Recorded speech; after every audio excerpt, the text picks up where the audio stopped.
A new Bloomberg article has an interview with Phil Spencer, and Phil Spencer talks about the future of the Activision deal, which he seems to think is going well, and the future of the industry. There's some really interesting stuff here. Let's dive right in.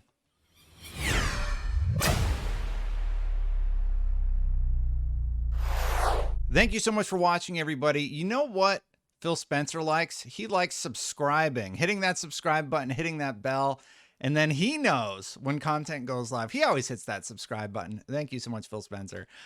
We're going to dive right into the article here. This is from Bloomberg, and it's some excerpts from the full interview that will be airing later today. Basically, Xbox's Phil Spencer sees progress toward the Activision deal approval. And as you know, they are buying Activision Blizzard for $70 billion. He says about the deal, I feel good about the progress that we've been making, but I go into the process supportive of people who maybe aren't as close to the gaming industry, asking good, hard questions about what is our intent? What does this mean? If you play it out over 5 years, is this constricting a market? Is it growing a market? Spencer said in an interview with Emily Chang for Bloomberg Studio 1.0 to be broadcast at 9 p.m. New York time Wednesday. So today is Wednesday, and we will likely be seeing more of this in the near future. So Phil Spencer actually appreciates the criticism and the questions about the deal. And yes, of course, Xbox and Microsoft are going to play nice with everybody in the industry. But with Embracer Group buying everybody, with Sony consolidating and Microsoft consolidating, I do think it is important that we are asking questions about where the industry is going and discussing those points. I, for one, have felt like we are seeing another reset point, similar to when, what was it, the Atari, for example, was just super overcharging for games, and sort of the market was a little crazy back during the start. And we saw a lot of companies crash and burn, dissolve, and the industry had a really hard reset point at one time. And I think what we're seeing now are companies like Square, who never quite figured out how to properly market their games in the West, because to them, they constantly were saying games like Tomb Raider didn't meet expectations, Outriders didn't meet expectations, etc.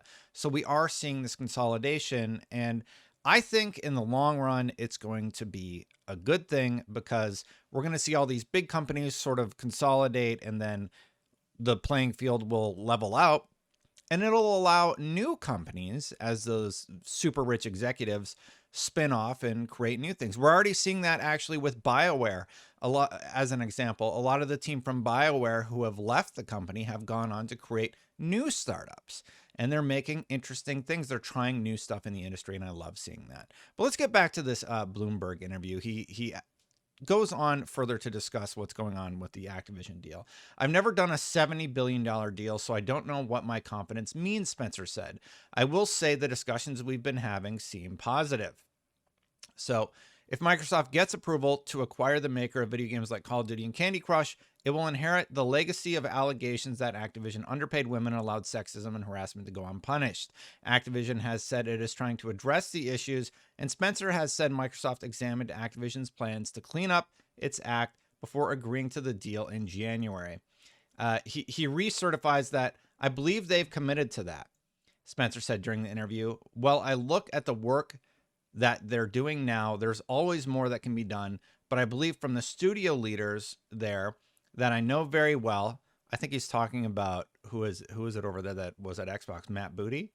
Was it? No, it's not Matt Booty. It's one of the main guys at Activision Blizzard. I'm blanking on his name, but yeah, he was a big guy at Microsoft, and he went over to Activision Blizzard. We know, Rod Ferguson is over there on the Diablo team. There's a ton of Xbox people over there, and they might be being brought back into the fold. If I think of that name off the top of my head, I'll bring it up. But he used to do live streams and stuff all the time when PUBG was out. I want to say his name is Matt. Anyway, blanket on that. I'll come back to it. I believe they're committed to that, he says. But of course, there are a lot more things to do. And then talking about unionization, which they've also talked about a few times. I've never run an organization that has unions in it, but what I can say in working through this is we recognize workers' needs to feel safe and heard and compensated fairly in order to do great work, he said. We definitely need to support the workers in the outcomes that they want to have. So I think that's pretty reassuring to hear. Microsoft has already said, like, look, we're just going to sidestep. Like, if you guys want to unionize, whatever, as long as you're happy and content with how you're being treated in the workplace, we're going to support that and allow it to continue on. The meat and the potatoes, the thing that everybody is talking about, though, are the indications that Microsoft is talking about how consoles aren't going to be the market leader anymore. Everybody's going to go multi-platform, and we're going to get into that paragraph right now. Spencer, who has pledged to make Call of Duty available for the rival Sony PlayStation, at least for some period of time, said the idea of games made exclusively for one device is something we're just going to see less and less of. And he's right. He's absolutely right. Like, we're not going to see console exclusives very much anymore. Sony has already committed to releasing more on PC. And the people that are like really holding on to this idea, an idea that's been around forever, since like the Atari days, by the way, of console exclusives, I think we're going to see less and less of that. There's bigger and bigger budgets for these games. The high up executives want to see bigger returns on their properties. Like, look at Spider-Man. It's like the #1 best-selling game on Steam right now. Sony sees those numbers. Microsoft saw the writing on the wall a long time ago, and that's why we get a lot of day-and-date PC Game Pass games. And he continues here, maybe you happen in your household to buy an Xbox and I buy a PlayStation, and our kids want to play together, and they can't because we bought the wrong piece of plastic to plug into our television, he said. We really love to be able to bring more players in, reducing friction, making people feel safe, secure when they're playing, allowing them to find their friends, play with their friends, regardless of what device. I think in the long run, that's good for this industry. And maybe in the short run, there's some people in some companies that don't love it.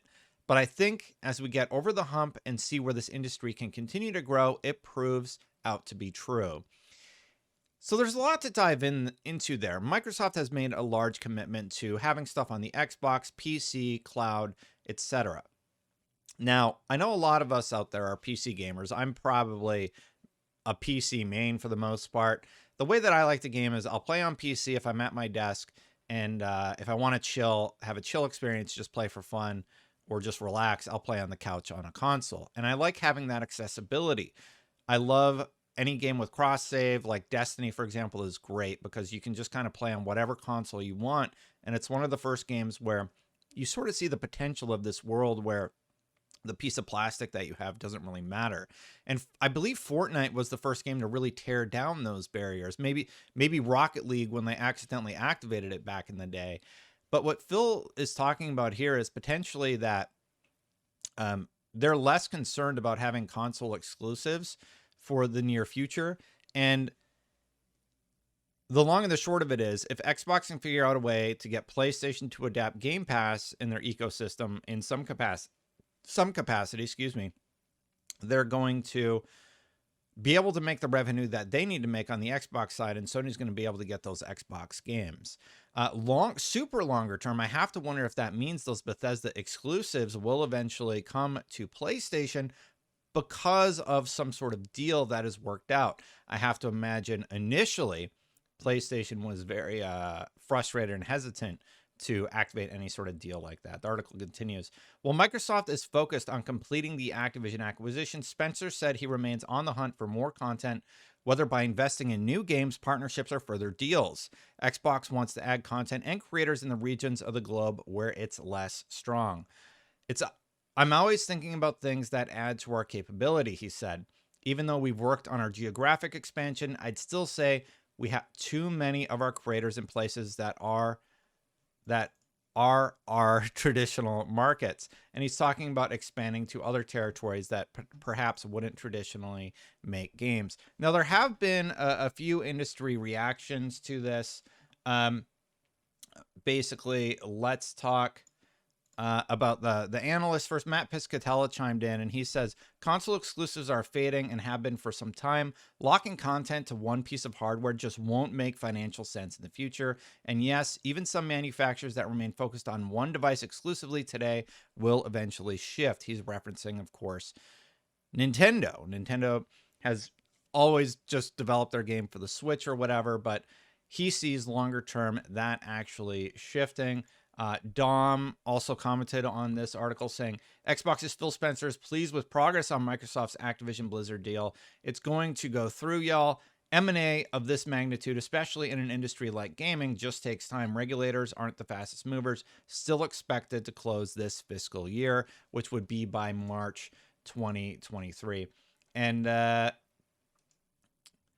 here's a take from Persona Speaks, who said the following. Microsoft will become a full third-party publisher in the next several years. I think they're going the full Embracer Group route, buy as much as you can and make games for everyone and pull in all the money. Well, strategy-wise, that actually makes a lot of sense to make a lot of money. I don't think they're going to go full third-party publisher just yet. I think they have to for the Activision deal, so that will happen.